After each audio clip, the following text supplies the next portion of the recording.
Bon sang, ça en fait un paquet d'argent, c'est dingue. Ils peuvent fabriquer 6 millions de dollars avec une presse qui a dû leur coûter 7 000 dollars. Et ceux qui travaillent autour de vous, dans les autres imprimeries de cette galerie, ils sont au courant de ce que vous imprimez ici? Non, personne n'est au courant. Vous imaginez s'ils nous voyaient en train de faire ça? La nouvelle se répandrait comme une traînée de poudre. C'est une activité criminelle. Plus l'heure tourne, plus l'imprimeur est nerveux. On commence à entendre d'autres échoppes ouvrir et des voix résonner dans l'allée. On va faire cela en vitesse. Ok. Des gens pourraient venir, il faut pas qu'ils voient ça. Applique l'encre et prends le papier. Tout le papier. Dépêche-toi, plus vite que ça. L'atmosphère a totalement changé, tout le monde est stressé. Les billets de sang et les plaques offset sont posés en évidence, donc ils veulent en finir avec cette étape au plus vite. Dépêche-toi. Si on nous voit, on va avoir des problèmes. Ça alors. C'est incroyable, ils sont irréprochables.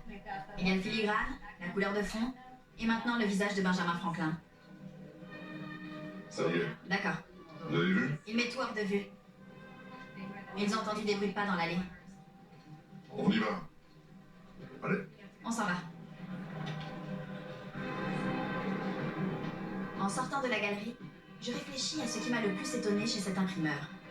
Et c'est aussi ce qui m'avait déjà surpris en interrogeant le faussaire en prison. Bien que l'un et l'autre soient partagés quant à leur implication dans une opération de contrefaçon, ils comprennent que l'excellence de leur savoir-faire est le meilleur moyen de rester compétitif. C'est un travail comme un autre. Et comme dans n'importe quel travail, il y a d'un côté l'investisseur et de l'autre l'exécutant. L'inconvénient de ce travail, c'est qu'il est illégal.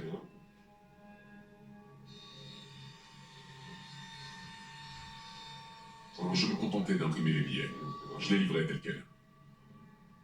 Pour la suite, c'est le finisseur qui prenait le relais.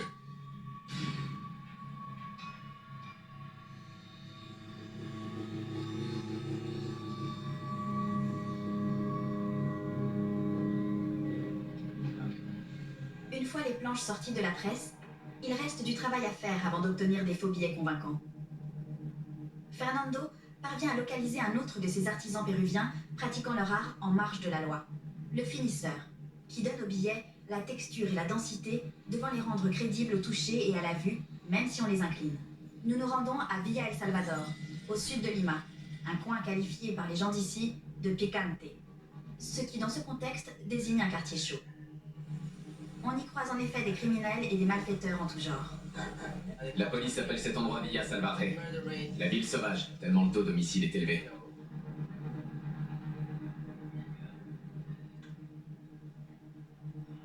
C'est lui?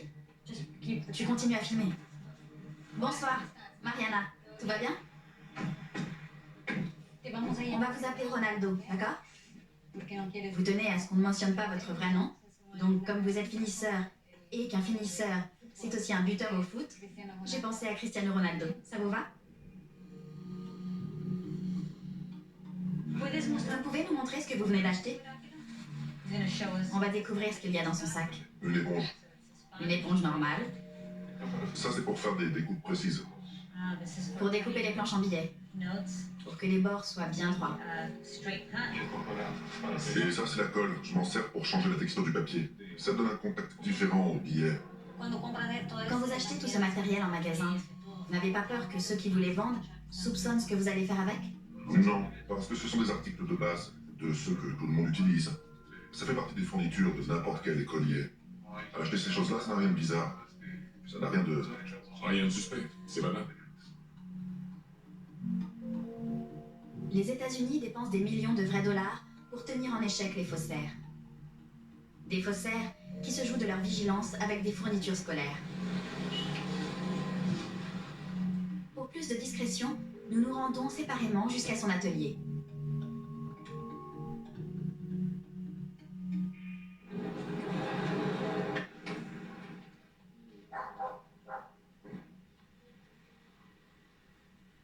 Nos caméras sont cachées dans des sacs.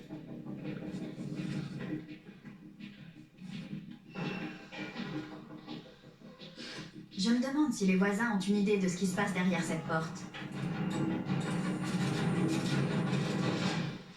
S'il savait.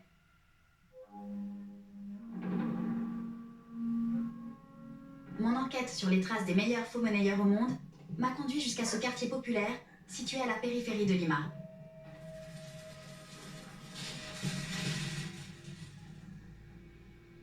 Je retrouve cet homme. On l'appelle le finisseur, et ses talents sont très sollicités. Mais vous pouvez m'expliquer ce que vous faites? Oui. Pour commencer, on va prendre l'une des planches à billets que voici. On va la mettre trempée dans une baignoire contenant un mélange d'eau de javel et de vinaigre pour faire ressortir la véritable couleur du papier.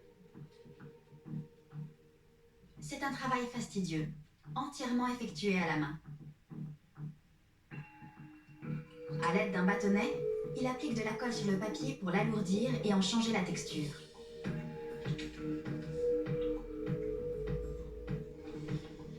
Vous retirez ce qu'il y a en trop? Oui, pour que la surface soit bien lisse. Pour reproduire le contact d'un vrai billet, il ajoute une sorte de fécule de maïs. Je peux? Je la reconnais tout de suite. C'est fait pour être mélangé à du lait. On donne ça aux enfants. C'est pour préparer de la bouillie. Je mangeais ça quand j'étais petite. On va l'appliquer sur les zones du billet qui sont censées avoir du relief. La fécule de maïs va aussi permettre de donner un scintillement très subtil au billet une fois qu'elle est appliquée sur le papier.